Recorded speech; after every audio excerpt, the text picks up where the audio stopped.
Hello students, आज के video में हम बात करेंगे अबाउट G20 समिट जो अभी न्यू दिल्ली में कंडक्ट हो रहा है एंड उससे related important facts. I hope कि आपको वीडियो पसंद आएगा, so please like and subscribe the channel ताकि आने वाली वीडियोस की अपडेट आपको मिलती रहे। So let's start the video. So अब हम देखेंगे कि व्हाट इज G20 समिट। 20 वित्त मंत्रियों और सेंट्रल बैंक के गवर्नर्स का समूह जो कि विश्व की 20 प्रमुख अर्थव्यवस्थाओं के वित्त मंत्रियों और केंद्रीय बैंक के गवर्नर्स का एक संगठन है, जिसमें 19 देश और यूरोपीय संघ शामिल हैं। इसका प्रतिनिधित्व यूरोपीय परिषद के अध्यक्ष और यूरोपीय केंद्रीय बैंक द्वारा किया जाता है। G20 शिखर सम्मेलन का आयोजन 9-10 सितंबर 2023 को दिल्ली, भारत में प्रधानमंत्री श्री नरेंद्र मोदी की अध्यक्षता में संपन्न होगा। G20 सम्मेलन में प्रतिनिधि के तौर पर 19 देशों के प्रतिनिधि शामिल होते हैं और एक यूरोपीय संघ शामिल होता है। शिखर सम्मेलन में 19 देशों के नेताओं और यूरोपीय संघ के नेता शामिल होते हैं और मंत्री स्तर की बैठकों में 19 देशों के वित्त मंत्री और केंद्रीय बैंक गवर्नर और यूरोपीय संघ के वित्त मंत्री और केंद्रीय बैंक के गवर्नर शामिल होते हैं। 2017 तक समूह के 20 सदस्य हैं: ऑस्ट्रेलिया, ब्राजील, कनाडा, चीन, यूरोपीय संघ, France, Germany, Bharat, Indonesia, Italy, Japan, Mexico, रूस, सऊदी अरब, दक्षिण अफ्रीका, दक्षिण कोरिया, तुर्की, यूनाइटेड किंगडम और संयुक्त राज्य अमेरिका। स्पेन स्थायी अतिथि हैं, जो हर साल आमंत्रित। जैसा कि आप देख सकते हैं, ये इमेज शो करती है all the G20 member countries. क्या आपको G20 के इम्पोर्टेंट फैक्ट्स पता है? सो अब हम डिस्कस करेंगे G20 इम्पोर्टेंट फैक्ट्स।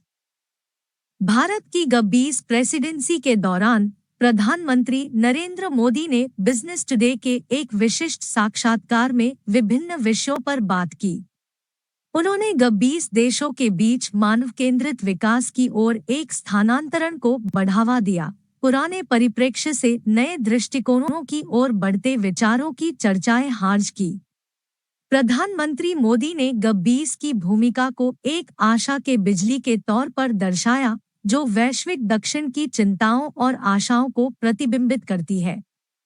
उन्होंने जलवायु परिवर्तन पर मानव प्रभाव को स्वीकार करने की आवश्यकता को जोर दिया और प्रौद्योगिकी और जीवनशैली परिवर्तन के माध्यम से नवाचारी समाधानों की आवश्यकता को भी दरकिनार किया। प्रधानमंत्री ने मास प्रवृत्तियों और व्यक्तिगत भागीदारी को असली परिवर्तन के लिए प्रेरक के रूप में बताया और भारत की भूमिका को सामान्य ढांचे के माध्यम से डेब्ट पुनर्गठन को बढ़ावा देने में भी बल दिया। क्रिप्टोकरेंसी नियामकों पर उन्होंने एक एकीकृत दृष्टिकोण की मांग की और नियंत्रण की एकता के प्रति चेतावनी दी। कोविड-19 के बाद की दुनियाई हकीकतों का समर्पित होते हुए प्रधानमंत्री मोदी ने बहुपक्षीय विकास बैंकों को वैश्विक चुनौतियों को एकीकृत करने की महत्वपूर्णता को दर्शाया। उन्होंने भारत की डिजिटल भुगतान और निर्माण में सफलता को प्रस्तुत किया और ग्लोबल साउथ की प्राथमिकताओं के साथ अफ्रीकन संघ की G20 में स्थायी सदस्यता की प्रोत्साहन किया। ऋग्वेद की सैकड़ों साल पुरानी एक कॉपी फिलहाल पुणे के भंडारकर ओरिएंटल रिसर्च इंस्टीट्यूट में रखी हुई है। इसकी देखरेख के लिए लंबा चौड़ा स्टाफ है, लगभग रोज पांडुलिपि को खोलता और चेक करता है। यहाँ और भी प्राचीन किताबें रखी हुई है।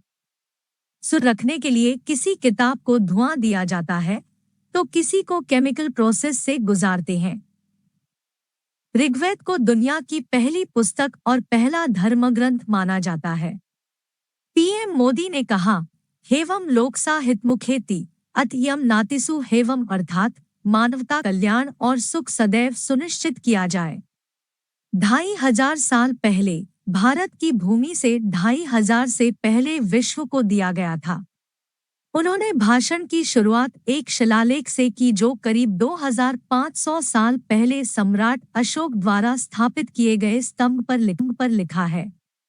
G20 की बैठक में इसके 20 सदस्य देशों के अलावा भी अन्य देशों को भी आमंत्रित किया जाता है। भारत ने इस साल 9 देशों को आमंत्रित किया है।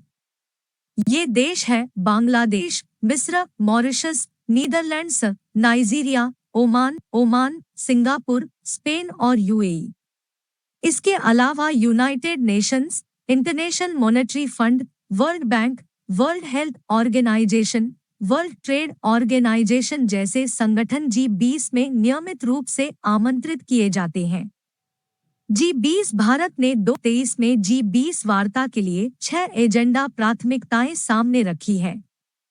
हरित विकास, जलवायु वित्त और लाइफ, त्वरित, समावेशी और लचीला विकास, SDG पर प्रगति में तेजी लाना, तकनीकी परिवर्तन और डिजिटल सार्वजनिक अवसंरचना, 21वीं सदी के लिए बहुपक्षीय संस्थाएं, महिलाओं के नेतृत्व में विकास।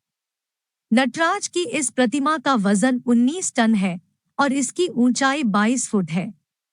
इसे 6 फुट ऊंचे आसन पर रखा जाएगा, इसलिए इसकी कुल ऊंचाई हो जाती है। यह प्रतिमा तमिलनाडु के स्वामीमलाई जिले के प्रसिद्ध मूर्तिकार देवसेनापति सतपति के बेटों द्वारा बनाई गई है। इसमें सोना, चांदी, शीशा, कॉपर, टिन, मरकरी, जिंक और लोहे का इस्तेमाल किया गया है। इन सभी धातुओं को पिघलाने के लिए उन्हें 100 डिग्री सेल्सियस पर गर्म किया गया और उसके बाद उसे आकार में ढाला गया है। इसके बारे में कहा जाता है कि यह दुनिया में नटराज की सबसे ऊंची प्रतिमा है। धर्म, कला और शास्त्र का अनूठा संगम इस प्रतिमा के माध्यम से विदेशी मेहमानों से देश की प्राचीन कला, संस्कृति और लोकतंत्र से परिचित कराया जाएगा। सो आई होप कि आपको वीडियो अच्छा लगा होगा। So please don't forget to subscribe the channel ताकि आने वाले कोई भी वीडियोस की अपडेट आप मिस ना करें। So thanks for watching the video.